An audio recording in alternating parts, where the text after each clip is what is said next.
Ho has dit tot abans que comencéssim a gravar. Que em volies gravar? Clar, una miqueta sí. Tu estàs gravant, Inés? Jo estava dient per dir-vos, que ara m'ho faràs repetir tot. Hi podien haver revestiments molt antics, alguns contemporanis a l'obra primigènia, Cuidado, sí. Llavors es va demanar permís a la direcció facultativa, a la propietat, per intentar veure si es podia fer alguns sondents per examinar les capes i veure si hi havia alguna cosa interessant a sota. Sí. Atenció, Piero.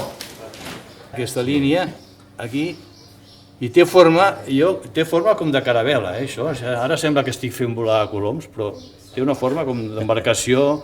No és una embarcació de pesca, això sembla, per l'efecte. Es algo que conocía bé... És una persona que estava familiaritzat amb aquest tipus d'embarcacions.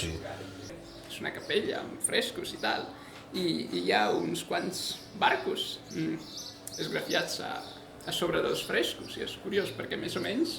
Esgrafiats vols dir com això, no? Com un punxó, i eren igual que aquests, semblants? No, són una mica diferents, pot ser una mica més elaborats i tot. Ah, sí? Però també hi ha això dels barcos, i és curiós, perquè és com si...